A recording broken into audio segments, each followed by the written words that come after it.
Greetings, welcome to the Prime Directive. I'm your host, Jefficho. My co-host is always Chris. Say hi, Chris. Hello. So, Chris, I have a theory.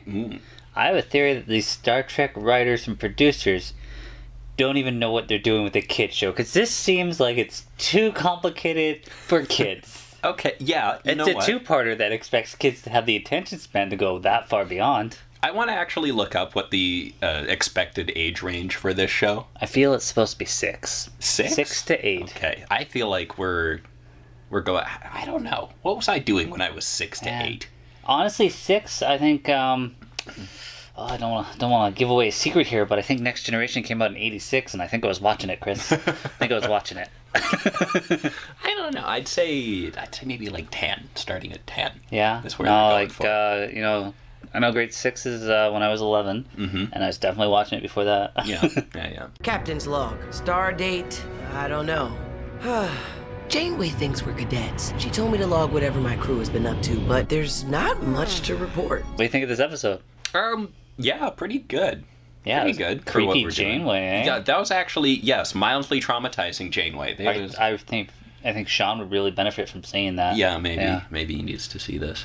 You wanted Chainwave, but now you're getting Chainwave. Find an M-class planet, even though there were no A-class planets. I'm glad Chainwave's teaching them lessons, and still we're learning about them. Yeah. No life on this planet. Except for the entire planet, which is life. Yeah, well, when they flew over and I saw nothing but luscious green things, I'm just like, how can there be no life if there's all this? Well, I think she said no intelligent things. Life forms is what she said. No. I don't know that we can determine that from scans. Yeah, well, is that a thing? There's a few little comparisons, because they go down there, they get in Argos. Yeah, we do get in the Argos. What's what I'm going to call it? And we got Voyager style landing. They left poor Murph behind. Murph. They're going down to a planet. Find a stick. Throw it for the guy. He's a good boy. Yeah. I like that he just chased the ball around after looking at Gwen, but I like that ball kind of is shaped like an exocom. Maybe? Yeah, I'm not sure I don't think we've seen really anything like that on board a Starfleet ship, just like as a sort of drone thing. Yeah. Mouse droid, Star Wars. Gwen escapes. Tries to take over the ship, which she seems to know all the codes for. Well, it sounds like her dad's been sort of prepping her. Yeah. I need you to learn the controls of a Federation starship for the day that we seize one. All this time, my father taught me starship mechanics, astrophysics, linguistics, information technology, and I never questioned why. He was preparing me for this ship. Driving around, they're all finding different things. So Rock is like, oh, little Pokemon. Yeah, she found Pokemon. Yeah, and I'm like, this really reminded me of the Galaxy Quest thing, where they're so cute, and they're like, oh no, they're not cute. I expected fangs. We didn't even get fangs. No. But their kisses were wet. Yeah, also slightly horrifying. Yeah. She was being eaten alive. Yeah, when you look at it like that. Yeah. I figured she was just being hugged by the planet. We get Shrek's house. Yeah, Tellarite boy goes there. Yeah, and we get a drop from him. He got to the Delta Quadrant on a Tellarite sleeper ship. So I guess it's like a generational cryo kind of ship thing. So maybe this explains why he doesn't know anything about the Federation. Because he should, being from the Alpha Quadrant. Maybe they left before the Federation was a thing. Yeah. Entirely possible. Also, he could smell that stew, Chris, through his mask because he wore his suit. Oh, just like the stew on the Teller sleeper ship. One bite can't hurt, right? How'd the spores even start controlling it? Like, how'd we get through the suit? That's where I was going. Maybe he was just wearing the suit wrong. Yeah, it's entirely possible. Jane was she's behind, man. She's got so much to teach these cadets. I really don't. I think Hollow Janeway knows more than she's letting on. Like, she does not believe these people are cadets, but she's training them anyway. Yeah. She's got nothing else to do. Yeah, I guess that's true. I was a little disappointed with our Medusan. I was like, why are you so fascinated by this, and fascinated by this, and fascinated by this? And we're just relax, okay? I get it. You're interested. Yeah. Most curious of all. The engine of our ship. What is it doing down here? She's like, I'm gonna want her to admit. Be like, I feel like she's supposed to be the super intelligent one of the group. Mm-hmm. I'm just like, nah. How's spores affecting her? Mm-hmm.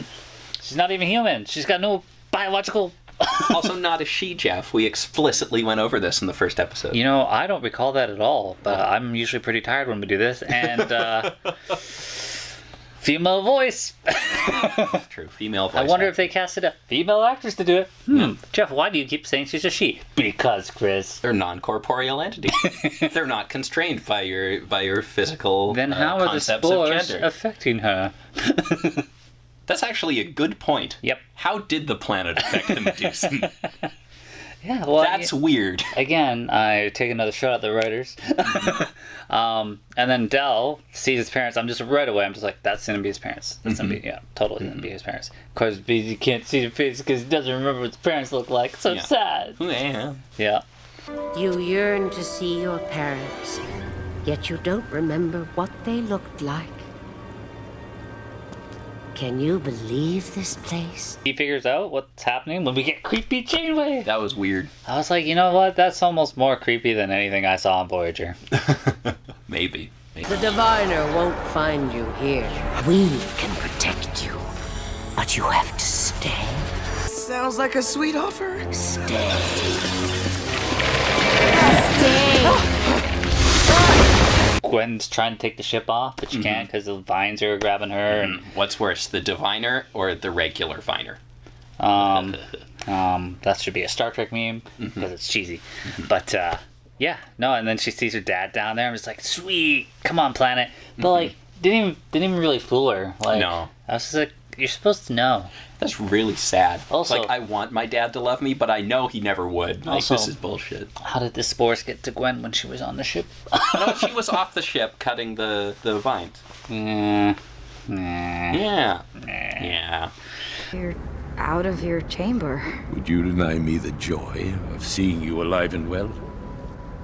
I'm sorry. I meant I am pleased. Our diviner. We're like, oh, they're obviously gonna have to work together. She saves Murph because for some reason the ship's gonna crash and we're gonna leave the ship behind and stay on this planet.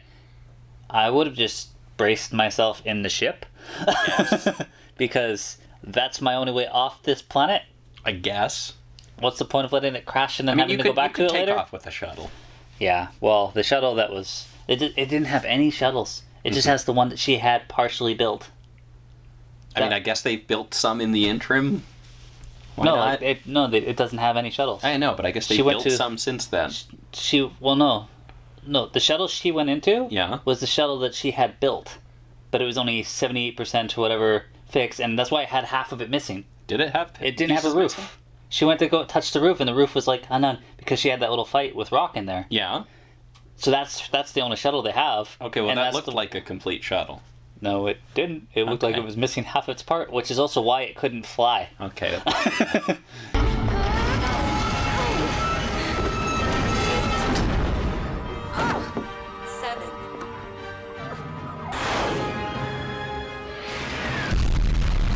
It went off and then crashed right away because it wasn't complete. Okay. Come on, Chris. I mean, are you not paying attention to the fine details I thought it looked of like it? But I like that she saved Murph. We knew she had to have some redeeming thing. They are going to have to work together eventually. And we got a little cliffhanger of like, shit, we're here. They're on kind of a horror planet. Yeah. So what are we going to do about it? So like, there's so many like kind of planets like that in Star Trek. Like right away when you're just like, I wonder if it's like knows their things. Yeah, and it seemed like it was kind of the shore leave planet for a bit. Pleasure planet. But, not quite. No, it's just the awful planet. Well, it's pleasurable if you don't know what's happening. If you don't know, you're dying. Yeah, everyone would have died happy. Kisses are so wet. What's going on? Where they go on being eaten? But like, I thought she got free pretty easy, Rock. Just like, I'm out of here. I mean, I guess they are just vines, and she's pretty strong. Yeah. That's why it's gotta get in your mind. Yeah. No, I think this might be my favorite episode so far. That's probably fair. The first couple were fairly exposition heavy, and we got to do stuff today. Yeah, and also creepy. And creepy, yeah. You've done well. my progeny. I, Gwendala, I am proud of you. You are not my father. Everybody's out of their elements. The crew's going to have to come together to get off this planet. Which they were very explicitly not doing at the start. They got to learn to work together. We also have the threat of the Diviner knowing exactly where they are right now. Because Gwen got that message off. Yeah, she goofed. Final thoughts, Chris? Final thought? Yeah, I'd say this was probably the stronger episode. I mean, this is a kid show. I'm just sort of watching it, for funsies. But I'm watching it to see if I'm going to like it more than next week's Discovery. Yeah, maybe. Maybe. Back to back next week. At the very least, this show doesn't piss me off. Yeah. I was telling you, when you pay attention to that intro, whatever, you see the cells and they just kind of go like this entirely. And I was like, that's cool. I kind of like that function. I'd like to see that in like a real world, Star Trek show. Yeah. Without nanos, nanos are like, we can just move everything. No. Voyager did that a little bit. Yeah, Voyager this one moves like, way we're more. like, we got wings. Yeah. They go, our new cells won't rise. Oh, we can't go to warp. So, like, that being, like, I'm going to go off on a tangent here about Voyager. That being how they went to warp, the nacelles would go up high so they would be aligned and there wouldn't be anything in between them. So when the hull's in between them, they're not supposed to be able to go to warp, but so many starships ignore that. Most egregiously, the Defiant. Yeah. But my understanding of the reason they moved is because that cut down on like the damaging subspace effect of warp, I think was the canon explanation. Yeah. For some reason that made it better. Those terrorists that didn't want you to go fast because they have school zones and they don't want you to warp through there. Yeah. No faster than warp 2. Yeah. Okay, well, I will accept that. I think you told me that before too. Okay. That's my understanding. Cool. Yeah. All right. Well, yeah, I have fun watching this. I love John Noble's voice. I'm so glad he's in this. Creepy Janeway. Lots of highlights to this. Till next week, guys. All right. Thanks for watching.